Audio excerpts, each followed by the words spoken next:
alidharauliwa, alichubuliwa, tena alionewa na kuhukumiwa. Tulidhani amepigwa, amekataliwa na Mungu. Kumbe kujeruhiwa, kuchubuliwa ni ukombozi wa mwanadamu mwenye dhambi.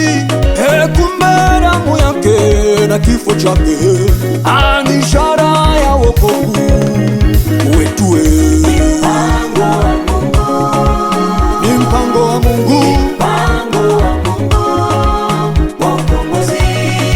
kule kufa kwake msalabani,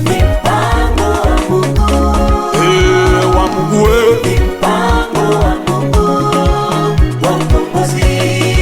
alijeruhiwa, alichubuliwa kwa maovu yetu.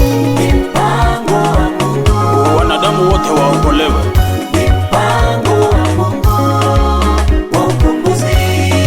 Mimi na wewe tufanyike watoto wake,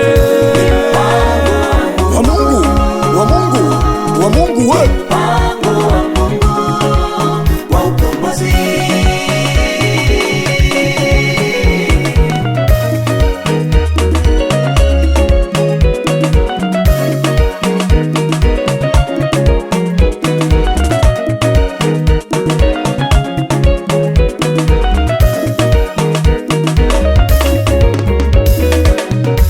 Kwa maana jinsi hii Mungu aliupenda ulimwengu wote, wote, hata akamtoa mwanae wa pekee, ili kila mwaminie asipotee, bali awe na uzima wa milele, ili kila mwaminie asipotee jehanamu ya moto, bali awe na uzima wa milele, asihukumiwe. Msalaba wa Yesu, msalaba umeniokoa dhambi. Haleluya. Neno msalaba kwetu sisi tunaokolewa ni nguvu za Mungu. Ni mpango wa Mungu, ni mpango wa Mungu, wa ukombozi, kule kufa kwake msalabani,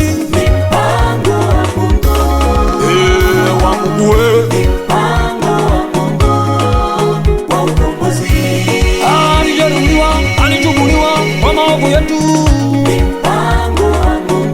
Wanadamu wote waokolewe.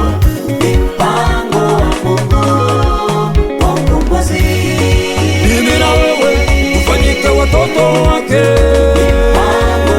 wa Mungu, wa Mungu, wa Mungu we.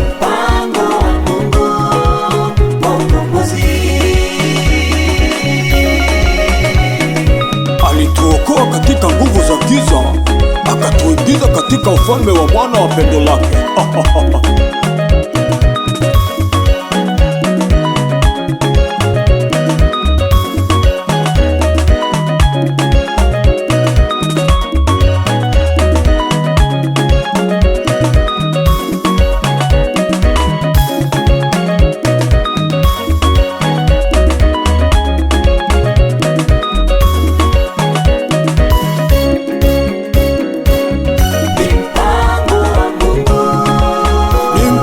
Mungu